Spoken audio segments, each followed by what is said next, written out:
안녕하세요. 오늘 저희가 함께 들여다볼 이야기는요, 바로 2024년 노벨 화학상 소식입니다. 인공지능, 그러니까 AI가 생명과학의 아주 오래된 숙제를 풀어서 노벨상까지 받은 정말 대단한 사건이죠. 당신이 이 분야의 최신 흐름, 또 그 의미를 빠르게 잡으실 수 있도록 핵심만 딱 뽑아 전해드릴게요. 네. 이게 단순히 과학적인 발견 하나를 넘어서요. 연구하는 방식 자체가 바뀌고 있다는 걸 보여주는 상당히 중요한 계기입니다. 데이비드 베이커 교수, 그리고 구글 딥마인드의 데미스 하사비스, 존 점퍼. 이 세 분이 어떻게 그 생명의 비밀에 좀 더 가까이 다가갔는지 그 과정을 한번 보죠. 좋습니다. 그럼 이 혁신의 중심, 단백질 얘기부터 시작해야겠죠. 단백질 구조 예측, 이게 도대체 왜 그렇게 중요했던 건가요? 수십 년이나 걸린 문제였다면서요. 그렇죠. 사실 우리 몸에서 일어나는 거의 모든 일들, 이걸 단백질이 한다고 보면 되거든요. 효소, 항체, 호르몬 이런 것들이 다 단백질인데 얘네들이 제대로 일을 하려면 그 특유의 3차원 구조, 그 입체 모양이 딱 맞아야 해요. 근데 문제는 이 구조를 알아내는 게 정말 너무 어렵고 돈도 많이 들었다는 거죠. 기존 방법으로는 한계가 있었군요. 네, X선 결정학 같은 방법들이 있었지만 시간도 오래 걸리고요. 이걸로 밝혀낸 구조가 전체 단백질 중에 정말 극히 일부, 한 2%? 그 정도밖에 안 됐어요. 2%요? 거의 모르는 거나 마찬가지였네요. 바로 이 지점에서 이제 데이비드 베이커 교수의 로제타가 등장한 거군요. 맞습니다. 베이커 교수는 이 분야의 정말 선구자예요. 컴퓨터 계산으로 단백질 구조를 예측하는 거.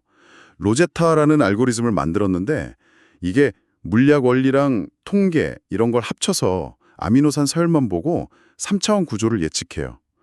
심지어는 자연에 없는 새로운 단백질을 설계하는 수준까지 나아갔죠. 설계까지요? 와, 이건 정말 다른 차원의 이야기 같은데요. 그리고 그 로제타 앳 홈 프로젝트라고 일반 사람들 컴퓨터를 이용했다는 것도 좀 흥미롭던데요. 예, 그거 정말 재밌는 시도였죠. 전 세계 사람들 컴퓨터 중에 안 쓰고 있는 자원 있잖아요.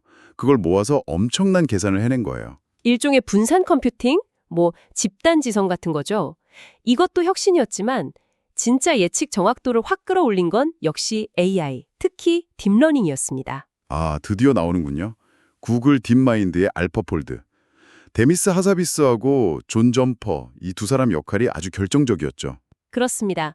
하사비스는 딥마인드 리더로서 AI로 이걸 풀어보자, 이런 비전을 제시했고요. 존 점퍼는 이제 물리학자 출신인데 실제 개발팀을 이끌면서 알파폴드, 특히 그 알파폴드2를 만들어냈죠.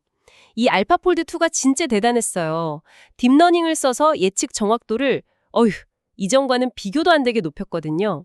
얼마나 높아졌길래요? 2020년에 CASP라고 단백질 구조 예측 정확도 겨루는 대회가 있어요. 거기서 평균 92.4% 정확도를 찍었어요. 이게 거의 실험 오차 수준에 가깝거든요. 그래서 그때 막 50년 된 단백질 접힌 문제가 드디어 해결됐다, 이런 평가까지 나왔습니다. 와, 92.4%. 이건 정말 게임 체인저라고 불릴만 하네요. 단순히 정확도만 높은 게 아니라 실제 연구 현장에 준 영향도 어마어마했다면서요? 맞아요. 속도나 규모도 혁명적이었지만 저는 특히 개방성, 이게 중요했다고 봐요. 딥마인드가 알파폴드로 예측한 구조들 있잖아요.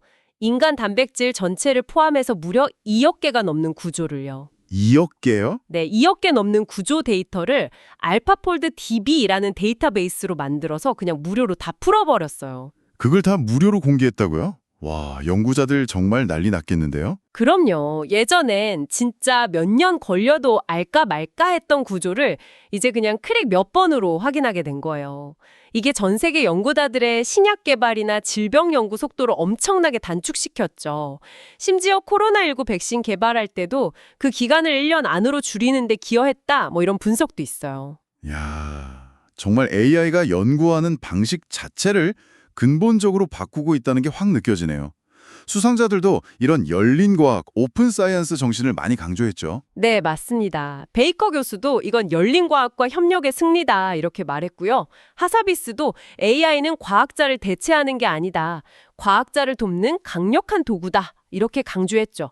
사실 이분들 연구 결과나 데이터를 공개한 방식 자체가 협력과 개방이 얼마나 중요한지 보여주는 거죠. 자, 그럼 앞으로 이 기술이 우리 삶을 또 어떻게 바꿀까요? 신약 개발 빨라지는 건 뭐 당연해 보이고요. 다른 분야는 없을까요? 많죠. 신약 개발 기간이 뭐 한 30%에서 50%까지 줄 거다. 이런 예측도 있고요. 개인 맞춤형 치료제 개발이나 유전병 진단 정확도 높이는 데도 분명 큰 도움이 될 겁니다. 여기서 더 나가면요. 식물성 고기 만드는 푸드테크나 바이오 연료 효율 높이는 거, 심지어 플라스틱 분해하는 효소를 설계하는 것 같은 이런 환경 문제 해결에도 쓰일 가능성이 아주 커요. 와, 정말 생각보다 훨씬 넓은데요, 적용 범위가. 근데 이런 강력한 기술에는 항상 좀 걱정되는 부분도 있잖아요. 혹시 나쁘게 쓰일 가능성 같은 건 없을까요? 아, 네. 그 지적 중요합니다. 이 단백질 설계 기술이 더 발전하면 뭐랄까 나쁜 의도를 가진 사람들이 유해한 독소나 병원균 같은 걸 만드는 데 쓸 수도 있겠죠. 소위 말하는 생물무기 개발 가능성 이런 우려가 분명히 있습니다. 또 이런 첨단 AI 기술을 누구나 다 쉽게 쓸 수 있는 건 아니니까 이게 또 다른 격차를 만들 수도 있고요. 그리고 아무리 AI 예측이 뛰어나다 해도 결국 실험으로 검증하는 과정은 꼭 필요하다는 거 이것도 잊으면 안 되죠. 네, 역시 기술 발전에는 항상 윤리적, 사회적 고민이 같이 가야 하는군요. 자, 오늘 저희가 살펴본 2024년 노벨 화학상, AI가 과학의 최전선에서 정말 엄청난 혁신을 만들고 있다는 걸 보여줬습니다. 베이커, 하사비스, 점퍼, 이 세 분 덕분에 우리가 생명이 어떻게 작동하는지 훨씬 깊게 알게 됐고 또 미래를 바꿀 아주 강력한 도구를 얻은 셈이죠. 네, 오늘 이 이야기를 통해 당신께서도 AI와 생명과학에 만나서 만들어낼 변화, 그 중요성을 좀 느끼셨으면 좋겠습니다. 이게 단순히 기술 하나가 발전했다 이걸 넘어서서요, 우리가 세상을 이해하고 문제를 해결하는 방식 자체에 대한 근본적인 질문을 던지고 있거든요. 마지막으로 당신께 이런 질문을 한번 던져보고 싶네요. 생명의 기본 설계도라고 할 수 있는 단백질 구조의 비밀을 AI가 풀기 시작했는데요. 과연 AI가 다음으로 풀어낼 인류의 또 다른 근본적인 질문은 뭐가 될까요? 한 번쯤 생각해 보시면 흥미로울 것 같습니다.